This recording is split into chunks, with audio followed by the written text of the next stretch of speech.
রাসূলুল্লাহ সাল্লাল্লাহু আলাইহি ওয়াসাল্লাম বলছেন, আফদালুস সিয়ামি বা'দা রমাদান শাহরুল্লাহিল মুহাররম। সহিহ মুসলিমের মধ্যে হাদিস এসেছে, রাসূলুল্লাহ সাল্লাল্লাহু আলাইহি ওয়াসাল্লাম বলছেন, রমাদানের পরে যদি কোনো উত্তম রোজা থাকে, উত্তম সিয়াম থাকে কোন মাসে, সেটি হচ্ছে মুহররম মাসের সিয়াম।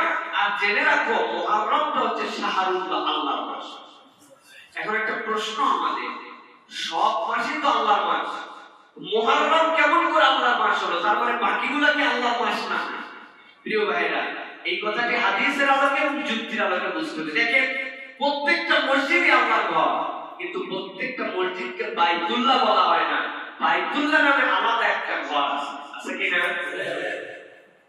প্রত্যেকটাই তো আল্লাহর ঘর, কিন্তু বাইতুল্লাহ নামাঙ্কিত হচ্ছে অন্য একটা বিষয়। তার মানে প্রতিটা মাসই আল্লাহর মাস, কিন্তু শাহরুল্লাহিল মুহাররম, মুহররমকে আল্লাহর মাস বলা নিশ্চয়ই কোনো একটা কারণ আছে। হাদিসের মধ্যে একটা কারণ আমরা দেখতে পাই প্রিয় ভাইরা। রাসূলুল্লাহ সাল্লাল্লাহু আলাইহি ওয়াসাল্লাম এটাকে আলাদা করে কেন মর্যাদা দিলেন? তিরমিজির মধ্যে আসছে, মুসনাদে আহমদের মধ্যে হাদিসটা এসেছে। রাসূলুল্লাহ সাল্লাল্লাহু আলাইহি ওয়াসাল্লাম বললেন, মুহররম হচ্ছে আল্লাহ রাব্বুল আলামিনের কাছে তওবা কবুলের মাস। সুবহানাল্লাহ। এক ব্যক্তি আসলো রাসূলুল্লাহ সাল্লাল্লাহু আলাইহি ওয়াসাল্লামের কাছে, আসার পরে তিনি বললেন, ইয়া রাসূলুল্লাহ, আইয়ু শাহরিন তা'মুরনি আন আসুমা বা'দা রমাদান। ইয়া রাসূলুল্লাহ, রমজানের পরে কোন মাসে আমাকে আপনি সিয়াম পালন করার জন্য আদেশ করেন? রাসূলুল্লাহ সাল্লাল্লাহু আলাইহি ওয়াসাল্লাম বললেন, ইন কুনতা সাইমান বা'দা শাহরি রমাদান ফাসুম আল মুহররম। ও আমার প্রিয়, তুমি যদি রমাদানের পরে কোন মাসে রোজা রাখতে চাও, তাহলে তুমি মুহররম মাসে রোজা রাখো। ফা ইন্নাহু শাহরুল্লাহ, কেননা এটি আল্লাহ রাব্বুল আলামিনের মাস। এরপরে আল্লাহ রাসূল সাল্লাল্লাহু আলাইহি ওয়াসাল্লাম ব্যাখ্যা দিচ্ছেন, ফীহি ইয়াউমুন তাবা ফীহি আলা কওমিন ওয়া ইয়াতুবু ফীহি আলা কওমিন আখারিন। রাসূলুল্লাহ সাল্লাল্লাহু আলাইহি ওয়াসাল্লাম বলছেন, এর মধ্যে এমন একটা দিবস আছে যেই দিবসে অতীতের কওমের তওবা কবুল করা হয়েছিল, এবং এর ভিতরে কিয়ামত পর্যন্ত এমন একটা দিবস থাকবে পরবর্তীতে তওবা কবুল করা হবে। সুবহানাল্লাহ। সুতরাং তওবা কবুলের মাস হিসেবে এটা আল্লাহ রাব্বুল আলামিনের মাস, আল্লাহর মাস। আল্লাহর সাথে সম্বন্ধিত এই জন্য করা হচ্ছে, বান্দা গুনাহ খাতা ভুলে ভরা জীবনে থাকবে, মুহররম আসবে, বান্দা আল্লাহর কাছে তওবা করবে, আল্লাহ বলছেন এটা আমার ব্যক্তিগত মাস, মানে এইটা তোমাদের আমার স্পেশাল প্যাকেজ দেওয়ার মাস। আল্লাহ রাব্বুল আলামিন বান্দাকে maaf করবেন। এই জন্য এই মাসের অধিক এবং সবচেয়ে পছন্দনীয় দুইটা আমল, একটা সিয়াম পালন করা, আরেকটা আল্লাহর জন্য তওবা করা। এটা আমাদেরকে প্র্যাকটিস করতে হবে প্রিয় ভাইরা। মুহররম মাসে আমরা 5-6 তারিখের দিকে চলে আসছি প্রিয় ভাইরা, সুতরাং এটা আমাদের জন্য অন্যতম আমল হবে। 2 নম্বর, এই মাসের মধ্যে একটি তারিখ আছে যেটি হচ্ছে আশুরা। আশুরা হচ্ছে মুহররমের 10 তারিখকে বলা হয় প্রিয় ভাইরা। মক্কায় যে মানুষেরা থাকতেন, এই মক্কার মানুষেরাও 10 মুহররম সিয়াম পালন করতেন।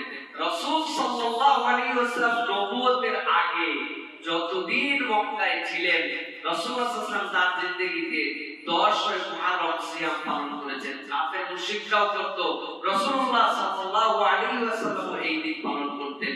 সহিহ বর্ণনার মধ্যে কুতিবা আলাইকুমুস সিয়াম কামা কুতিবা আলাল্লাযিনা মিনকুম, এই আয়াতের তাফসীরের মধ্যে এসেছে রমাদানের সিয়াম আসার আগে পূর্ববর্তী অধিকাংশ কওমের প্রতি আশুরার সিয়াম রাখা আল্লাহ ফরজ রেখেছিলেন। সুতরাং এটি অত্যন্ত মর্যাদাপূর্ণ একটি সিয়াম। রাসূলুল্লাহ সাল্লাল্লাহু আলাইহি ওয়াসাল্লাম যখন মদিনায় হিজরত করে আসলেন, মদিনায় হিজরত করে আসার পরে হযরত আব্দুল্লাহ ইবনে আব্বাস রাদিয়াল্লাহু তাআলা আনহুমা বর্ণনা করছেন, ইহুদিদের কাছে রাসূলুল্লাহ সাল্লাল্লাহু আলাইহি ওয়াসাল্লাম দাওয়াত নিয়ে গেলেন। যাওয়ার পরে ইহুদিদেরকে দেখলেন তারা সিয়ামরত আছে। রাসূলুল্লাহ সাল্লাল্লাহু আলাইহি ওয়াসাল্লাম তাদেরকে জিজ্ঞাসা করলেন, তোমরা কেন সিয়াম আছো? তারা বলে, আশুরার সিয়াম আমরা পালন করি। কেন রাখো? বলে, মুসা আলাইহিস সালাম তিনি আমাদের পয়গম্বর, আল্লাহ রাব্বুল আলামিন ফিরাউনকে নিমজ্জিত করে তার কওমকে নিশ্চিহ্ন করে মুসা আলাইহিস সালামকে তিনি বিজয় দান করেছিলেন, এইজন্য আমরা আশুরার সিয়াম রাখি। রাসূলুল্লাহ সাল্লাল্লাহু আলাইহি ওয়াসাল্লাম বললেন, ফানাহনু আহাক্কু ওয়া আওলা বিমুসা মিনকুম, ফাসামাহু রাসূলুল্লাহ সাল্লাল্লাহু আলাইহি ওয়াসাল্লাম ওয়া আমরা বিসিয়ামিহি। বুখারী হাদিসের মধ্যে আছে রাসূলুল্লাহ সাল্লাল্লাহু আলাইহি ওয়াসাল্লাম এরপরে সকলকে বললেন, মুসা আলাইহিস সালামের উম্মত তোমরা, আর আমি পয়গম্বর, মুসা আলাইহিস সালামের পয়গম্বর, তিনি আমার নবুয়তের দাবিতে তিনি আমার ভাই, সুতরাং তার ব্যাপারে আউলা, আমরা অধিক হকদার এবং অধিক তার ব্যাপারে আমরা নিকটবর্তী।